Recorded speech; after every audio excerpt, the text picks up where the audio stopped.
Hey guys, it's Daedalus and I'm back with another video. In this video, I'm going to be talking about One Punch Man. You know, everybody knows this anime. If you're in the anime world, you know all about it. It is one of the biggest animes in the entire industry. It's up there with Naruto, Dragon Ball Z, Fairy Tail, etc., etc.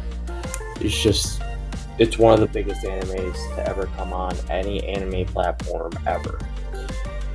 Now, I'm not going to be doing a parts by part with this one, just because it's only really 2 seasons and I don't need to go through all of that. But, it's not like Mob Psycho where it's a bunch of convoluted stuff, or My Hero Academia where it's all convoluted as well. It's just a little different. Anyway, let's get right into the video. One Punch Man, it pretty much spells it out in the name if you don't understand what the whole thing's about. It's about a man who defeats all his enemies in a single punch. Yeah, it's pretty self-explanatory. Anybody with a, couple brain cells can figure that one out. Anyway, our story starts with the main character, Saitama. And Saitama is, your average Joe character, kind of just trying to live his life, but with a massive amount of power. He just takes out any enemy that, deserves taken out. Now, in the first episode, I do have to say his most trifling enemy to ever face Saitama was actually, believe it or not, a mosquito. He was the only enemy that Saitama couldn't actually beat himself. He needed Genos for that one. Like, usually most of the time, any enemy that Saitama goes up against loses in a single punch. Usually, unless he's holding back himself, or in the rare case of a mosquito, it just keeps trying to get away from him. And while I'm on the subject of mosquitoes, coming up next in the few further other episodes coming up is Super Speed Sonic, I think his name is. It's so redundant. I don't understand why they had to have such a redundant name. And even in the second season, when the other ninja dudes come by, like their names are just as redundant as the first one. Can you not be a little creative? It seems kind of stupid that they all just seem like I'm Red Hot Flame. Like, well, shut up. Can you give me like a decent name? I don't know. Like, there was a bunch of names of ninjas and shit in Shinobi that you could have gone off of. Like, go with Hanzo for one of them. Jesus. Like, it just didn't make any sense. But Super Speed Sonic is another mosquito that Saitama really wasn't actually able to defeat himself, technically. It's not that he never really defeated him, it's more or less that he just kind of kept letting him go. He's like, you got arrested maybe one time by Saitama, and every other time he's like, just go away. Why are you here? Can you, like, leave me alone? And this motherfucking mosquito that is Sonic is just constantly trying to kill fucking Saitama. You would have thought, after the first few rounds of bullshit, you would have learned that not to go around this guy. It's just, that seems pretty obvious. I don't know. And I just love Genos, like, Genos is a rope, like, cyborg, half-human thing. Not thing, it's a long story. His family was killed by a giant rampaging cyborg. A doctor found him and gave him cybernetic implants. It's weird, but I do have to say, for a guy with cybernetic implants and probably more access to the internet than most people have in their fingertips, he is pretty dumb. I mean, what do you expect Saitama to actually teach you, dog? You are a cyborg. You're not made of flesh and blood. His methods aren't gonna work for you. You know, like there was only one thing that actually Saitama said himself that I actually agreed with for Genos. It was like, training your body is completely fucking useless. Train your mind. Like that seems to be where you're supposed to go with. Like that. In all honesty, I fully agree because apparently this guy has the IQ of a child. Especially when it comes down to human contact.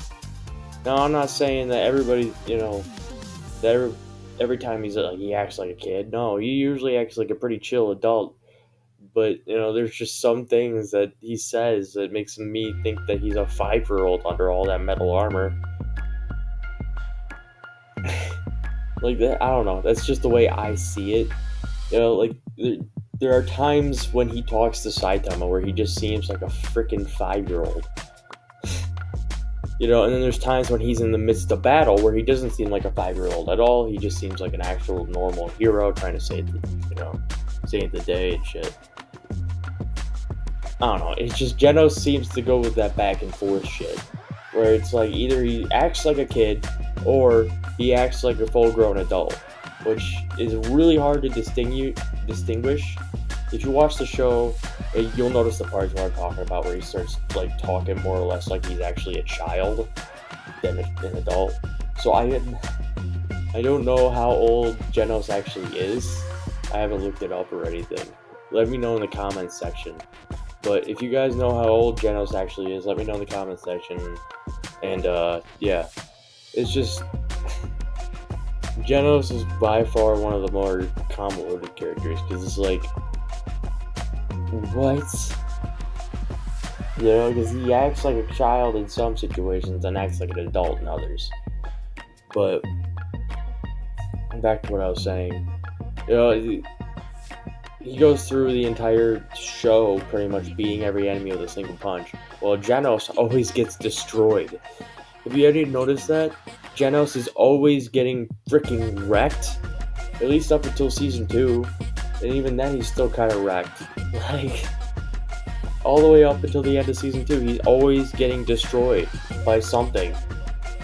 In season 1, he gets destroyed by a fish monster. In season 2, he gets destroyed by Garo. Actually, he didn't really get destroyed by Garo. He destroyed Garo. No, he got destroyed by a giant centipede. He got destroyed by the mosquito lady in episode 1. And almost committed suicide. This man is always getting destroyed one way or the other. And it's just like, I can feel his pain towards the end of the season 2. Because he discusses like how he doesn't like being, the weakling, And I get it, bro. Like, if you keep getting destroyed every time you get into a major battle, I'd probably feel like a weakling too. I'm just saying, like, that I feel like anybody would feel that way in that position. You know what I'm saying? Like, he's more or less afraid he's gonna like fail, and like a lot of people are gonna die, which is fair considering his job and occupation and stuff. But at the same time, you also have to like think, as long as you're always around Saitama, or you get him involved in one way or the other, the monsters are gonna die. Like, there is no ifs, ands, or buts. It's just they're all going to die. End of discussion.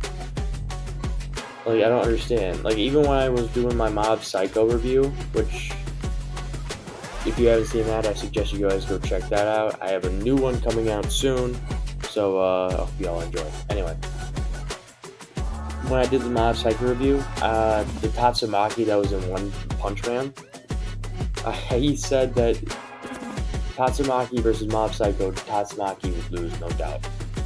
And I do believe that. Like, no doubt in my mind that Tatsumaki would just lose that fight. There'd be no way. Mob Psycho has way too much power over her, dude. And I'm not saying, like, emotionally or anything. I'm talking about, like, literal power. Like, they're both espers, and he's got the upper hand in power. But, when it comes down to, like, One Punch Man versus Mob Psycho, I don't know. I can't really put a distinction on that. Like, it seems like it would be like a long, inducing fight. Either Saitama uses his full power, I don't even know if Saitama at his full power could actually damage Mob. I really don't.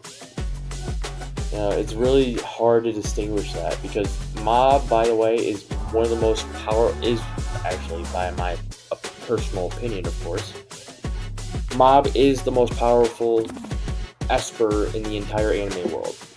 The most powerful. Nobody beats him. The only one that even could come close is Psyche from Psyche K. Alright? And he's just a joke character, so I wouldn't really call that close. Like, I can only say he has the key, like, what do I say,